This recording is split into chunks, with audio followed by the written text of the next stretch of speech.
उस जमाने के अंदर यहाँ के जो राजपूत थे सूर्यवंशी राजा थे, सूर्य भगवान की पूजा पाठ किया करते। मगर 1303 में दिल्ली के सुल्तान ने जब हमला किया तो इस मंदिर को भी खंडित कर दिया। इसको तोड़ने के कारण, टूटने के बाद हिंदू समाज की एक परंपरा होती है, जो मूर्त खंडित हो जाती है, जो पूजा पाठ नहीं करती। तो इस सूर्य मंदिर को यहाँ के राजपूत लेके चले गए उदयपुर। आज भी आप लोग सिटी पैलेस जाएंगे ना उदयपुर के अंदर, जैसे आप अंदर एंट्री करेंगे तो कांच के शोकेस में आज भी सूर्य मंदिर देखने को मिलेगा। बाद के अंदर इसके अंदर अम्बे माता और काली माता की मूर्ति बैठी है। अब हम यहाँ आए, यहाँ पर आए रानी पद्मिनी का पैलेस है, सामने देखते हो पानी के अंदर। इस पानी का महल से लेके यहाँ तक जो पूरा एरिया देखते हैं सब रानी पद्मिनी का है। रानी पद्मिनी के लिए बनाया था गर्मी के 4 महीने के लिए। रानी पद्मिनी जो थी वो सिंगल द्वीप की रहने वाली थी, सिंगल द्वीप श्रीलंका के पास। वहाँ पर स्वयंवर रचाया गया था सिंगल द्वीप के अंदर। चित्तौड़ के राणा रतन सिंह स्वयंवर में रानी को जीत के लाए थे। जब यहाँ पर लाया तो यहाँ का तापमान रानी को सेट नहीं हो पाया, क्योंकि वो ठंडा इलाका था, राजस्थान गर्म इलाका, पहाड़ी इलाका। इस बार जल महल का निर्माण किया कि रानी पद्मिनी को पानी के महल बनाएंगे, पानी के अंदर महल बनाएंगे तो रानी को गर्मी का एहसास नहीं होगा। मगर इतिहास ऐसा बताता है कि यही वो महल है जहाँ दिल्ली का सुल्तान अलाउद्दीन खिलजी को चित्तौड़ की रानी पद्मिनी का चेहरा दिखाया था। यहाँ की रानी इतनी सुंदर, इतनी खूबसूरत थी, बताते हैं पानी पीती थी उसके गले से नीचे उतरता हुआ नजर आता। उसी सुंदरता को देखने के लिए दिल्ली का बादशाह अलाउद्दीन खिलजी इस किले पे आता है। चारों तरफ से इस किले को बंदी बनाता है, एक लेटर लिखता है चित्तौड़ के राणा रतन सिंह के नाम पर, जो रानी पद्मिनी के पति होते हैं। वो उससे लेटर लिख के कहता है कि मैंने सुना है कि आपकी वाइफ, आपकी बेगम, आपकी रानी बहुत सुंदर, मैं उसको देखना चाहता हूँ। तो दिल्ली के सुल्तान को चित्तौड़ के राणा रतन सिंह लेटर द्वारा जवाब देते हैं कि हम सूर्यवंशी राजा है, हमारी बहू बेटी घूंघट में रहती है, पर्दे में रहती है, पराया मर्द के सामने हमारी बेटी का चेहरा नहीं दिखाते। तो दिल्ली का सुल्तान कहता है अगर आपकी रानी का चेहरा मुझे नहीं दिखाओ तो मुझसे युद्ध करें। काफी समय तक युद्ध चलता है। इस किले के ऊपर जो राजपूत होते हैं वो राजपूत कहते हैं कि दिल्ली के सुल्तान के साथ हम युद्ध करेंगे तो युद्ध हार भी सकते हैं। क्यों हार सकते हैं कि खाने पीने की सामग्री हमारे पास पूरी स्ट्रॉन्ग नहीं है, हमारे पास हथियार गोले पूरे स्ट्रॉन्ग नहीं है। युद्ध 1 दिन भी चल सकता है, 2 दिन भी चल सकता है, 1 साल भी चल सकता है, 6 साल भी चल सकता है। तो क्या करा जाए, बीच का एक रास्ता निकाल दिया जाए। क्या रास्ता निकाल दिया जाए कि दिल्ली का सुल्तान अगर रानी का चेहरा देख के वापस जाना चाहता है, युद्ध नहीं करेगा, वापस चले जाएगा, तो क्यों ना रानी पद्मिनी का चेहरा दिल्ली के सुल्तान को दिखा दिया। तो कहते हैं एक लेटर लिखते हैं दिल्ली के सुल्तान को, रानी का चेहरा दिखाएंगे मगर हमारी राजपूत परंपरा है, हमारी सीमाएं होगी। दिल्ली का सुल्तान कहता है मुझे तो आपकी रानी का चेहरा देखना है। आग को पट्टी बांध के सामने जो कमरा देखते ना, पानी वाले महल के अलावा इधर एक कमरा है, वहाँ पर दिल्ली के सुल्तान अलाउद्दीन खिलजी को आग को पट्टी बांध के वहाँ लाके खड़ा करते हैं।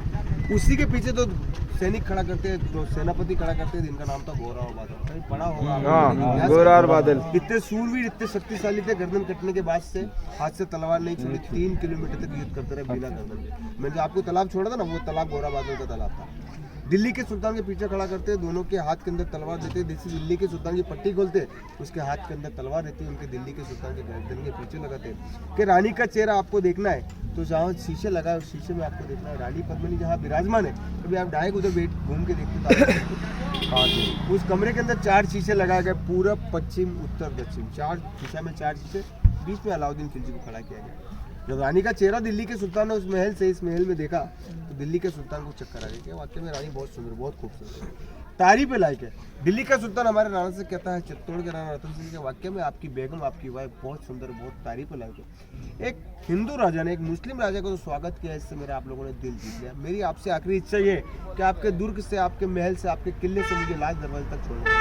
हमारे कहीं कोई मेहमान आता, हम जाते ना बस स्टैंड तक ड्रॉप करने के लिए, ऐसा ही दिल्ली के सुल्तान को चित्तौड़ के राणा रतन सिंह को जब ये कहता है तो राणा रतन सिंह उसे जवाब देते हैं कि मेवाड़ की पावन धरती, हम लोग खड़े हैं मेवाड़ इलाका है, मेवाड़ की पावन धरती पे जो दुश्मन आता है उसका भी स्वागत करते हैं, आप तो हमारे दोस्त बन जाए, हम जरूर आपको वेलकम करने चलेंगे। जब उसे लाज दरवाजे पे छोड़ने जाते तो दिल्ली का सुल्तान अपना मन बना लेता है कि चित्तौड़ की रानी पद्मिनी को मुझे पाना है। तो दिल्ली का सुल्तान क्या करता है, चित्तौड़ के राणा रतन सिंह को बंदी बना लेता है। बंदी बनाने के बाद एक लेटर लिखता है कि मैंने आपके पति को बंदी बनाया है रानी पद्मिनी के नाम पे, मैं आप रानी को लेकर राजा को।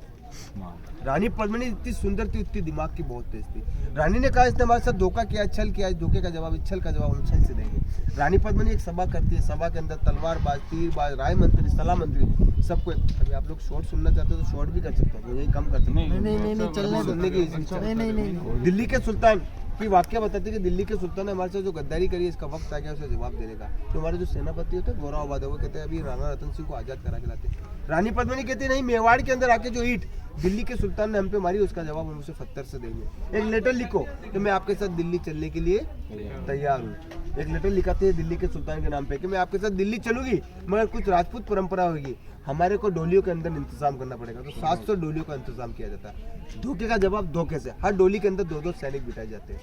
जिस डोली के अंदर रानी पद्मिनी को विराजमान होना होता है उसी डोली के अंदर रानी पद्मिनी के चचेरा भाई गोरा को बिठाया जाता है। एक को डोली के अंदर और एक को 700 डोली का कमांडर बना के डोलियों को रवाना कर दिया जाता है।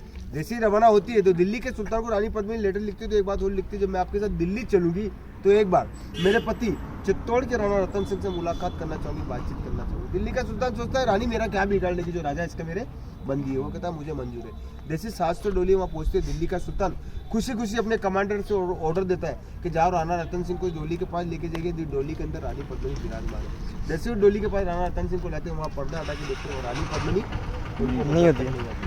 उस पीरियड के अंदर घमासान युद्ध था। घमासान युद्ध के अंदर हजारों की तादाद में राजपूत सेना खत्म हो जाती है। यही खबर जब चित्तौड़ जिले पे आती है कि आपके पति लड़ते लड़ते वीर गति को प्राप्त हुए, तो रानी पद्मिनी अपनी शान, अपनी मान, अपनी मर्यादा को कायम रखते हुए 16,000 रानियों के सदाक के अंदर जिसकी जान जोर करना, वो जोर स्थल में बाद में ले चलूंगा आपको। जब दिल्ली के सुल्तान ने इस पूरे किले पे हमला करा, कहीं जगह जोर किए, सब तोड़ दिए, तो सारी चीज़ें आप देखते हो सब टूटा फूटा आपको खंडा देखने को मिलेगा। जैसे मैंने आपको बताया, ये चित्तौड़ किला देखने के लिए कम देखने के लिए बहुत ज़्यादा। यहाँ पर आएंगे आप लोग, जो शीशे लगे हुए थे वो शीशे अभी आप लोगों को देखने के लिए नहीं मिलेंगे। आप लोग बोलेंगे शीशे कहाँ का, एक मूवी आई थी पद्मावत, जिसका राजपूत समाज कर्मी सेना ने विरोध किया था। कहीं जगह तोड़ा फोड़ी करी थी राजपूतों ने, तो इस कमरे के अंदर घुस के इसके शीशे तोड़ दिए। शीशे देखने को नहीं मिलेंगे, वहाँ शीशे जहाँ लग रहे थे वो जगह आज भी आप लोगों को देखने को मिलेगी। इस महल के अंदर जो आप देखते हैं पूरा चित्तौड़ किले के अंदर 2 पिक्चरों की शूटिंग हुई थी। पहली पिक्चर थी देवानंद साहब की गाइड, उसका एक गाना था आज फिर जीने की तमन्ना, आज फिर मरने का, उसका शूटिंग भी इधर ही हुआ था। दूसरी शूटिंग थी सलमान खान की प्रेम रतन धन पाया, उसका भी एक गाना फिल्म आया था, जब तुम चाहो पास आते हो, जब तुम चाहो दूर जाते हो। तो अंदर जाके देखेंगे गार्डन बना हुआ है। उस जमाने के अंदर इस महल में जाने के लिए एक पानी की नाव चलती थी, जो भी गवर्नमेंट ने अभी इसको बंद किया। ठीक है, वो 40 रुपीज़ का टिकट आ जाएगा, फिर हम लोग अंदर एंट्री करेंगे। अच्छा, सामने देखेंगे यहाँ पर घोड़े हैं, ये 20 रुपीज़ लेते हैं घोड़े।